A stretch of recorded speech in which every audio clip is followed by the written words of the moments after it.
A Igreja Boas Novas em Guarabira convida você a se tornar um patrocinador desse canal e da obra missionária em Guarabira, com a sua melhor oferta, para que possamos fazer mais e melhor. Por ser um ministério independente, sua participação é muito importante para a expansão do Evangelho do nosso Senhor Jesus Cristo. Plante a sua semente de fé através do número da conta ou da chave Pix. Nós pegamos o nome dessa pessoa e colocamos no caderno de oração. Vamos para a mensagem de hoje. From our archives, the Billy Graham Classics.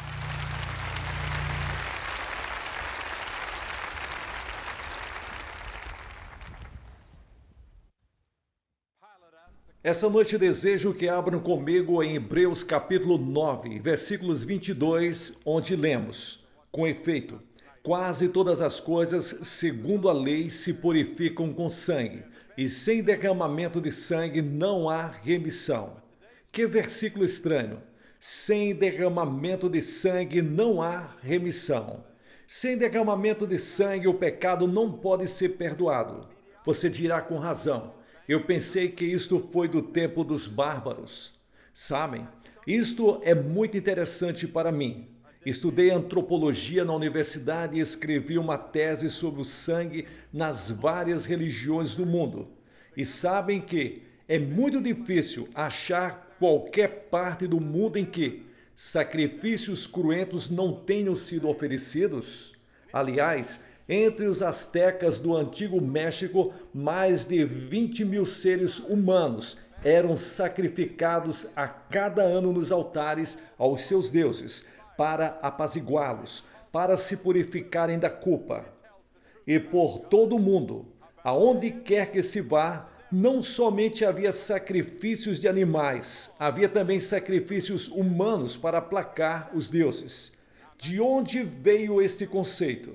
Se você é judeu e examinou o Velho Testamento e lê o Talmud, estão cheios de sangue. Milhares e milhares de bodes e carneiros e novilhos eram mortos e sacrificados nos altares judaicos cada ano.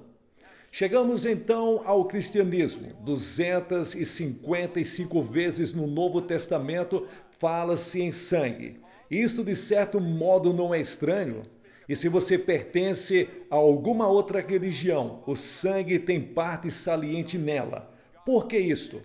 Há algumas semanas estávamos lendo a respeito de 30 milhões de jovens da Guarda Vermelha Chinesa.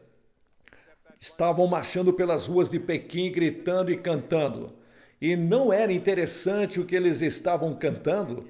Estavam cantando este coro: sem derramamento de sangue não haverá revolução. Este era o seu lema. Isto é o que eles estavam cantando. 30 milhões de guardas vermelhos cantando: sem derramamento de sangue não há revolução. Eu estava em Moscou há algum tempo e perguntei ao Cicerone, aquele que estava me acompanhando, que nos estava mostrando a cidade, o que significa a estrela vermelha com as 5 pontas. Ele respondeu: as 5 pontas indicam os 5 continentes. O vermelho representa o sangue que terá de ser vertido para que se efetue a revolução nos 5 continentes. Estamos nos acostumando ao sangue porque o vemos em nossas televisões e não podemos deixar de vê-lo no cinema. O Vietnã é um constante derramamento diário de sangue. As rodovias dos Estados Unidos são um derramamento diário de sangue. O crime é derramamento de sangue. Aqui mesmo na ilha de Manhattan, maior número de pessoas assassinadas friamente a cada ano do que em toda a Grã-Bretanha, com seus 50 milhões de habitantes. Um dos best-sellers mais populares e que foi filmado intitulava-se A Sangue Frio. E, entretanto, o judaísmo e o cristianismo têm sido chamadas religiões sanguinolentas. Há alguns anos atrás preguei por todo o estado de Israel e o meu assunto foi: porque sou cristão. Eu dizia que julgava que se um líder do islamismo ou do hinduísmo viesse aos Estados Unidos, gostaríamos de ouvir o que ele tinha para nos dizer. Eu dizia: sou cristão. Vocês não gostariam de saber por que eu sou cristão? E eu voltava para o Antigo Testamento e apresentava todo o sangue que havia sido derramado nos altares do judaísmo. Levítico capítulo 17, versículos 11, uma das passagens mais importantes em toda a literatura, diz o seguinte: porque a vida da carne está no sangue. Eu vos tenho dado sobre o altar, para fazer expiação pelas vossas almas. Porquanto é o sangue que fará expiação em virtude da vida. Esse sangue representa a vida. A vida tem de ser oferecida como expiação pelo pecado. A ciência não sabe o que a vida é. A ciência nem tem certeza quanto ao momento exato em que a morte se verifica, mas sabemos que tem algo a ver com o sangue. Cada um de nós tem aproximadamente 5 litros de sangue, o qual circula a 23 segundos, de modo que cada célula de nosso corpo é constantemente suprida e purificada ao mesmo tempo. Esse mesmo sangue, cada 23 segundos, elimina toda a impureza sem qualquer contaminação. Pense nisso. A mesma corrente sanguínea que leva o alimento à célula elimina a impureza. Tudo em 23 segundos. O simples estudo do sangue deveria convencer qualquer pessoa de que deve existir uma inteligência divina. A substância mais misteriosa do corpo é o sangue, e a Bíblia diz que ele é a vida da carne. Sem sangue você não pode viver. Você tem que ter sangue. Eu gostaria de ter tempo para aprofundar um pouco mais quanto ao que o sangue realmente representa para o seu corpo. Mas a Bíblia diz que pelo sangue todos estamos relacionados com Adão. E as Escrituras dizem que Deus fez de um só sangue todas as nações que habitam na face da terra. Cada um de nós aqui esta noite, seja preto, branco, amarelo, vermelho, rico, pobre, qualquer língua que fale, todos estamos relacionados com Adão pelo sangue. É o sangue de Adão que corre nas nossas veias, seja de qualquer homem que existe na face da terra. E esse sangue que você tem em seu corpo leva consigo uma sentença de morte. A Bíblia diz: portanto, assim como por um só homem entrou o pecado no mundo, e pelo pecado a morte, assim também a morte passou a todos os homens, porque todos pecaram. Adão se rebelou contra Deus. Sim, seu fluxo sanguíneo se envenenou e cada um de nós, como filhos e filhas de Adão, tem o sangue contaminado, e este é o problema do mundo atual. Envenenamento do sangue. Nosso sangue se tornou envenenado por uma doença chamada pecado, que nos conduz finalmente à morte. Você vai morrer. A Bíblia diz: aos homens está ordenado morrerem uma só vez. Visite o cemitério. Ele testemunha da verdade da Bíblia. O homem morre. Não importa qual o seu nome, não importa qual o nome que o homem tenha. Pode ser Roosevelt, Churchill, Clark Gable, Marilyn Monroe, Adam Stevens ou o senador Kennedy. A morte vem. Todos iremos morrer. A vida da carne está no sangue, porém existe algo de errado no sangue. Alguma coisa está errada no coração. Ele tem uma enfermidade que finalmente causará a morte. Existe, porém, outra morte, porque isto tem uma aplicação espiritual. O sangue é só o símbolo da vida. Quando ele é derramado, sobrevém a morte, e ele provoca também uma morte espiritual que o mundo muitas vezes não entende e é muito real. É uma separação de Deus, a qual Jesus chama de inferno. Porque está ordenado a cada um de nós morrer uma vez, vindo depois deste o juízo. Deus irá nos julgar por causa do pecado. A morte e o inferno serão lançadas no lago de fogo, diz a Bíblia. Com tudo o que isso significa, que seja simbólico, que seja literal, é algo terrível e é um castigo por causa do pecado que está em nosso fluxo sanguíneo. Arnold Toynbee escreveu um livro intitulado A Preocupação do Homem com a Morte, no qual ele diz que o maior inimigo do homem é a morte. Numa recente pesquisa da opinião pública, lemos sobre o afastamento da vida religiosa nos Estados Unidos. Mas, segundo outra pesquisa, sabem que 5% mais de pessoas creem na vida após a morte do que há 20 anos passados? O Papa João Paulo VI disse há algum tempo que o mundo está vivendo envenenado, completamente submerso em forças do mal, sem precedentes e sinistra, e todos estão sendo arrastados e dominados por uma corrente irresistível como a de um rio. A jovem e popular romancista Susan Sontag, da Oxford, em Paris, disse: os Estados Unidos são um país condenado. Só peço a Deus que, quando eles caírem, não arrastem o resto do planeta consigo. Li outro dia de um tigre na Índia que teve um acesso de fúria que durou 5 dias e devorou 5 pessoas. A Bíblia ensina que no fluxo sanguíneo de Nova York, no fluxo sanguíneo dos Estados Unidos, no fluxo sanguíneo de toda a humanidade existe um tigre. O pecado é um tigre à espreita para devorar e ele está dentro de cada um de nós. Todos têm o tigre no seu corpo. Somos pecadores e o castigo de nossa rebelião e de nosso pecado é a morte. Quando você vai ao Antigo Testamento, encontra a morte do princípio ao fim. Veja Adão e Eva. Lembre-se de que viviam no paraíso perfeito. Foram criados à imagem de Deus. Não era o propósito de Deus que eles jamais experimentassem a morte. Não era seu desejo que alguém jamais ficasse doente. Não queria que alguém jamais fosse assassinado. Não pretendia que qualquer pessoa jamais tivesse de lutar numa guerra.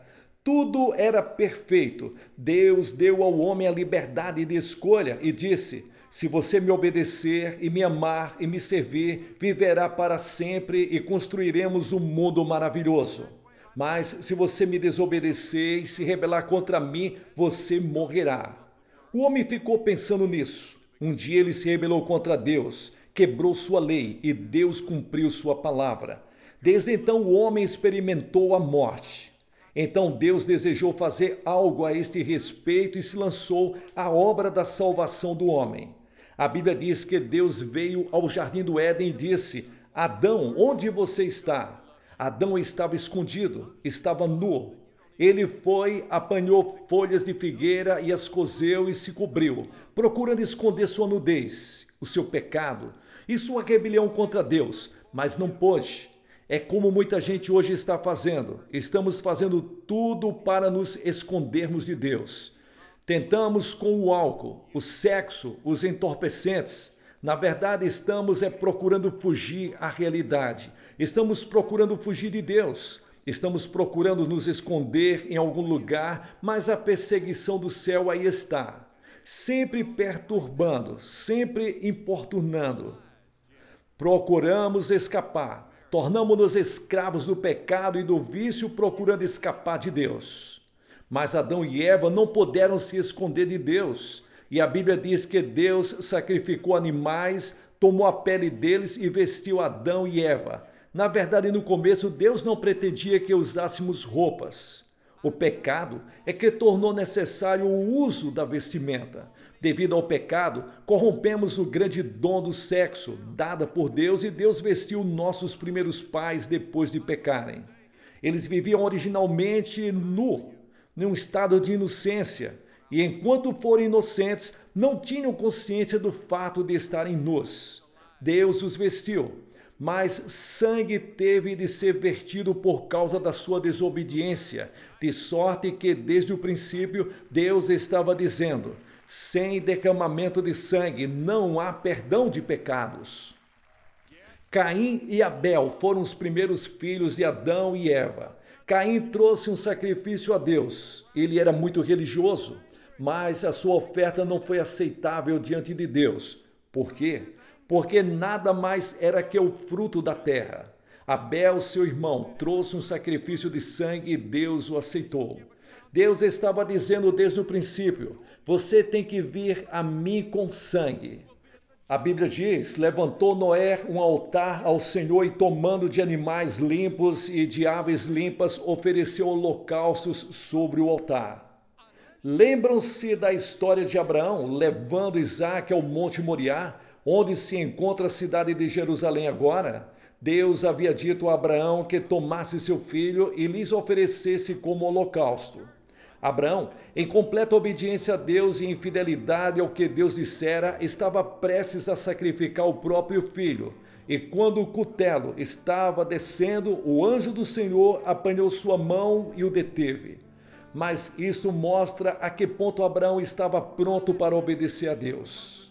Por vezes, Deus nos prova quase que a esse ponto para ver se realmente levamos a sério a nossa dedicação a Jesus Cristo. Abraão estava pronto a dar seu próprio filho. E o filho disse: Pai, onde está o sacrifício? Mas um carneiro estava preso nos arbustos e esse carneiro se tornou o substituto. Sangue foi derramado. Ou então, lembram-se daquela noite no Egito que os judeus celebram até hoje, a Páscoa? Lembre-se de que Deus disse: vou destruir os primogênitos em todo o Egito. Portanto, eu quero que vocês vão e sacrifiquem um cordeiro, e tomem o sangue e o coloquem nas ombreiras da porta. E quando eu ver o sangue, passarei por cima. Não quando eu ver suas boas resoluções, não quando eu ver suas lágrimas, não quando eu ver suas angústias, não quando eu ver as suas boas obras, quando eu ver o sangue aspergido ali pela fé. Deus tomou sangue, que é algo feio, que é algo repulsivo, para nos mostrar quão feios, quão repulsivos e quão medonhos são os nossos pecados aos seus olhos e para que eles se tornem um símbolo da purificação do pecado. Quando eu ver o sangue, passarei por cima. Há muitas pessoas que se unem a uma igreja e julgam que isto é o bastante. Muitos há que se batizam e pensam que isto é suficiente. Muitos procuram viver de acordo com a regra áurea e dizem que isto basta. Muitos procuram dar dinheiro e isto é bom. Todas essas coisas são boas, mas não são suficientes. O sangue tem que ser aspergido pela fé. Quando ver o sangue, passarei por cima. Quando eu me encontrar na entrada dos céus e me pedirem a senha, sabem o que eu vou dizer? Não irei dizer: Senhor, preguei a grandes multidões. Não direi: Senhor, li a Bíblia toda. Não vou dizer: Senhor, me casei com uma senhora muito crente. Venho confiando nas boas obras dela. Irei dizer: Senhor, apelo para o sangue, porque o sangue de Jesus, seu Filho, nos purifica de todo o pecado. Por que é que há uma cruz em cada igreja católica ou protestante? Por que é que o sacerdote usa uma cruz? Por que é que você, quando participa da comunhão, toma vinho? Que simboliza aquele vinho? Sangue. Isto é o que você faz quando toma comunhão, e este é o centro do cristianismo. A comunhão é o centro do nosso culto. João Batista clamava. Que dizia ele? Eis o Cordeiro de Deus. Por que ele dizia Cordeiro? O Senhor Jesus Cristo foi o Cordeiro predito por todo o Antigo Testamento. O capítulo 53 de Isaías nos conta 800 anos antes dele nascer como ele morreria. Ele chorou sobre Jerusalém, derramou suor de sangue no jardim do Getsêmani e então foi para a cruz. Pregaram cravos em suas mãos, puseram uma coroa de espinhos em sua fronte e uma lança varou o seu lado e jorrou sangue. Por todo o Novo Testamento encontramos a expressão o sangue de Jesus, o sangue de Cristo, o sangue do Cordeiro. 14 vezes Jesus mencionou seu próprio sangue. Ele predisse sua própria morte. Ele disse a Nicodemos: e do modo por que Moisés levantou a serpente no deserto, assim importa que o Filho do Homem seja levantado. Sangue é mencionado 255 vezes. Por quê? Porque quando Jesus Cristo morreu naquela cruz, a possibilidade de nossa salvação foi consumada por sua morte, pelo derramamento do seu sangue, pelo pagamento da penalidade e pelo pagamento do preço. Jesus consumou a obra da salvação. A penalidade do nosso pecado e a rebelião que nós estávamos embrenhados. A morte que estava sobre nós foi arrancada. Jesus Cristo apresentou-se e disse: eu sofro essa morte. Ele voluntariamente entregou sua vida e sofreu o castigo que merecíamos. Este é o significado da cruz. Este é o significado da mesa da comunhão no culto em sua igreja, seja católico ou protestante. O sangue de Cristo também nos redime. Pedro capítulo 1, versículos 18 e 19 diz: sabendo que não foi mediante coisas corruptíveis, como prata ou ouro, que fostes resgatados do vosso fútil procedimento que vossos pais vos legaram, mas pelo precioso sangue, como de um cordeiro sem defeito e sem mácula, o sangue de Cristo. Você não foi redimido com ouro. Deus o salvou não com prata. Deus não o salvou por suas boas obras. Deus o salvou pelo sangue de Jesus. Redenção significa comprar alguém da escravidão. Jesus disse: vim para dar minha vida em resgate de muitos. E quando ele disse isso, ninguém precisava explicá-lo, porque a metade do mundo daquele tempo estava sob a escravidão. Agora aqui está uma coisa interessante. Os escravos daquele tempo não eram pretos como o dos Estados Unidos há 150 anos atrás. Os escravos eram brancos.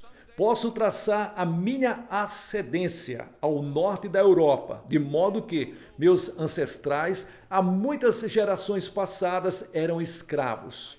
Todos os grupos do mundo, em algum tempo, foram escravos. O povo judeu foi escravo do Egito por 400 anos. E Pedro diz que Cristo compra você com seu próprio sangue. De quê? Da escravidão do pecado. Jesus disse: todo que comete pecado é escravo do pecado. Quantas pessoas neste auditório hoje não são escravos de algum hábito? Você é escravo do pecado. Eu estava falando com o Senhor outro dia. Ele já sabe que tem câncer no pulmão. Ele ergueu um pequeno cigarro branco e disse: esse tem sido meu Senhor durante 30 anos. Tenho procurado quebrar este vício por 30 anos e não consigo. Eu não posso. E começou a dizer alguns palavrões. Esta coisinha aqui está dominando a minha vida, ele disse. Ele é escravo do pecado, precisa ser comprado, precisa ser libertado. E a Bíblia diz que Cristo pode libertar você esta noite. Se você não conhece a Cristo, está na escravidão, está sob o domínio do pecado. Cristo pode libertar você. Se, pois, o Filho de Deus vos libertar, verdadeiramente sereis livres. Vocês leram outro dia sobre aquele rapaz de 18 anos no Tennessee? Ele estava preso e procurou fugir. Abriu um buraco e cobriu o corpo todo de graxa. Conseguiu ir até a metade do túnel para ficar entalado ali, sem poder sair, e começou a gritar por socorro. Já estava lá havia diversas horas. Vocês sabem, muitos de nós estamos procurando escapar. Estamos procurando escapar por meio de narcóticos, estamos procurando escapar por meio de práticas sexuais, estamos procurando escapar por meio do álcool, estamos procurando escapar de 1000 maneiras diferentes e não podemos. Estamos presos, somos escravos.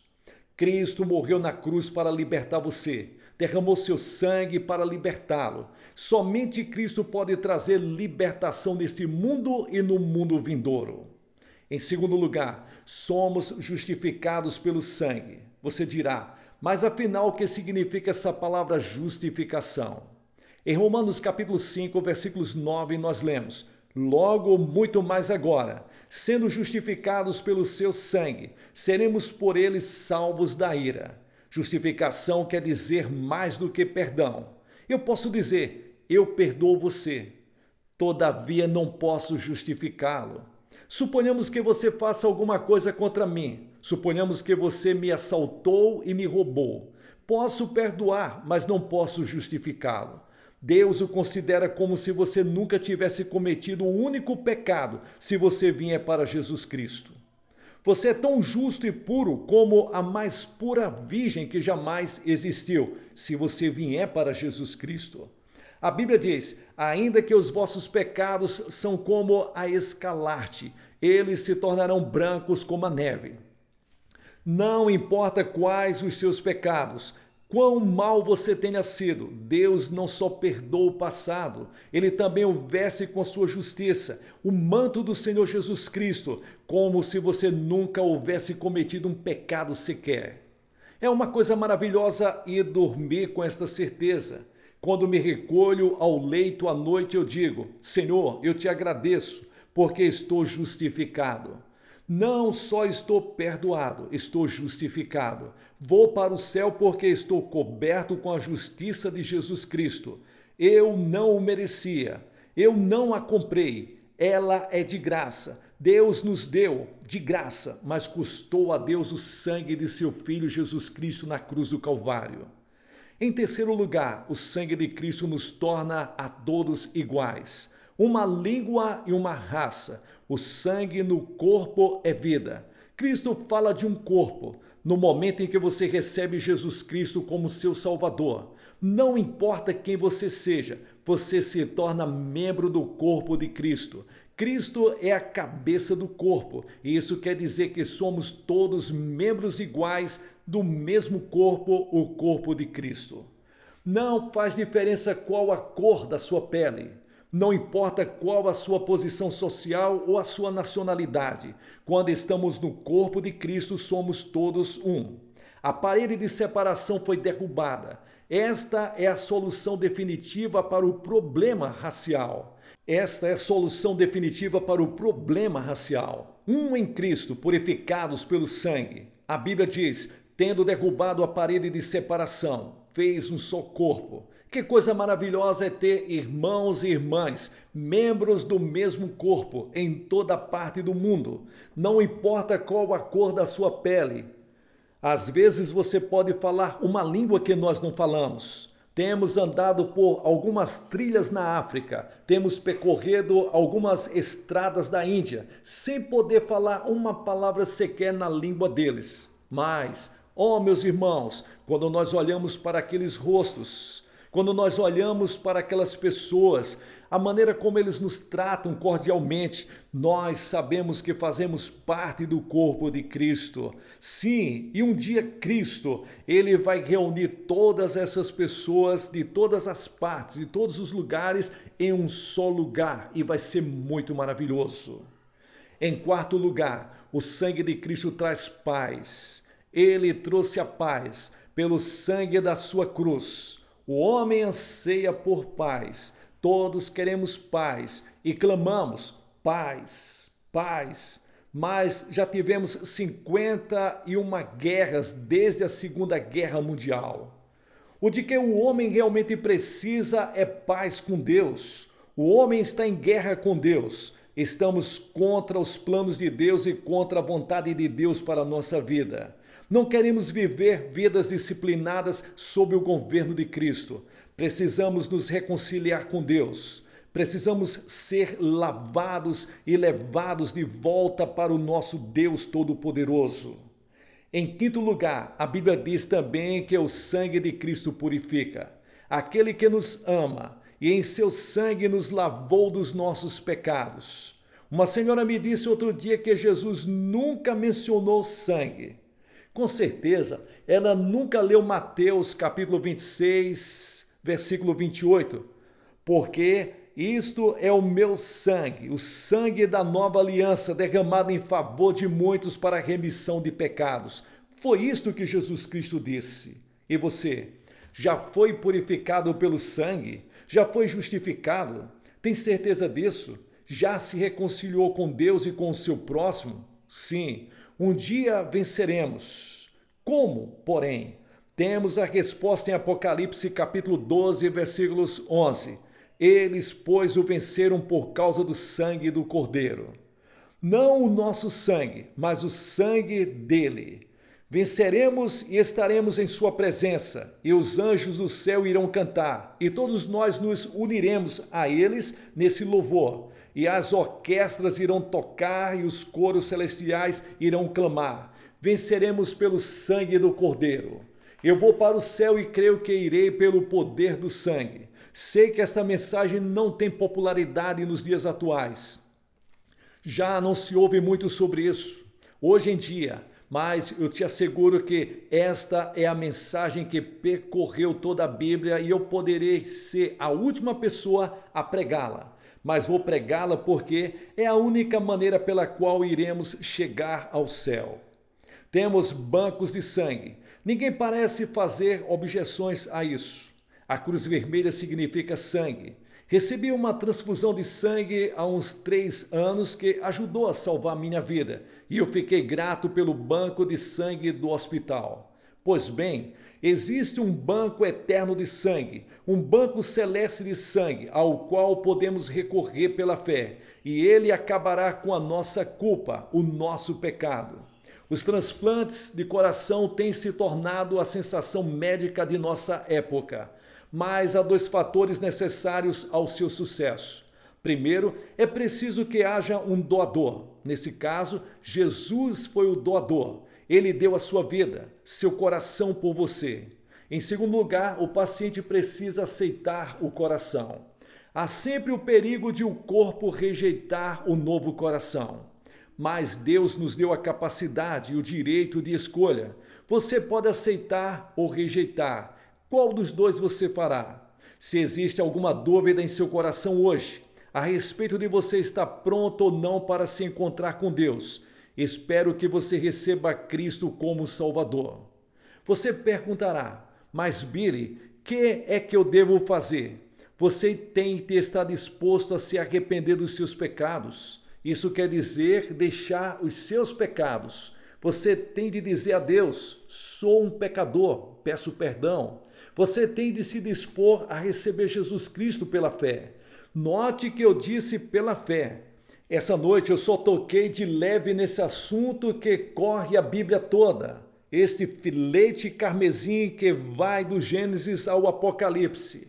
Você poderá não compreender tudo a respeito disso. Poderá não entender nada de teologia. Mas você não precisa entender nada, senão que é um pecador e que Cristo morreu por você e que você está pronto a recebê-lo. Isto é tudo quanto você precisa entender. Precisa saber que Deus o ama e quer perdoar você. Você pode ser católico, protestante ou judeu, ou poderá não ter nenhuma religião. Mas você quer vir e deixar Cristo entrar em seu coração essa noite e entregar sua vida a Ele e saber que seus pecados estão perdoados. Você quer saber que está justificado e saber que está reconciliado com Deus e saber que seu nome está escrito no livro da vida e saber que você irá para o céu. Vou pedir-lhes que façam essa decisão. Vou pedir que deixem os seus lugares e venham até a frente deste tablado, e aqui permaneçam silenciosamente. Depois que todos vierem, vou dizer-lhes uma palavra e fazer uma oração por vocês. Um conselheiro depois lhes dirá uma palavra e vocês poderão voltar para o meio dos seus amigos. Por que peço que você venha à frente, numa manifestação pública? Não é verdade que fazemos tudo mais em público? Mas, além disso, Jesus disse, se você não está pronto a me reconhecer diante dos homens, eu também não o reconhecerei diante de meu Pai que está nos céus. Há um valor em você vir à frente, no meio da multidão e dizer, eu recebo Cristo no meu coração. Isso confirma a decisão feita em seu coração. Vou pedir que você venha. Se você está com amigos ou parentes, eles vão esperar. Você poderá ser membro de alguma igreja ou talvez não.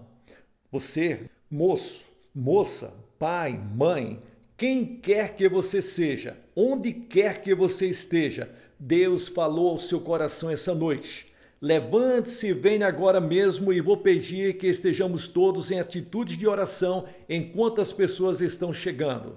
Rapidamente, e chegando aqui à frente, reverentemente diga, hoje eu aceito Cristo Jesus como meu Senhor e meu Salvador.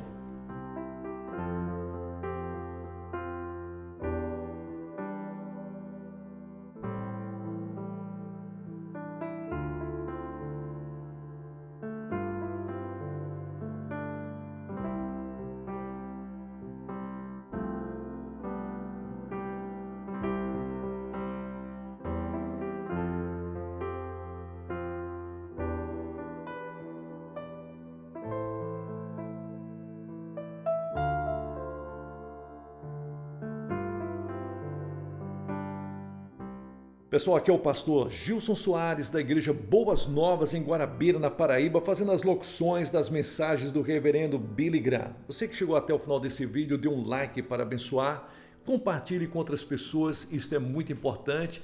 Diga de onde você está nos acompanhando. Veja se você está inscrito no canal Boas Novas Guarabira.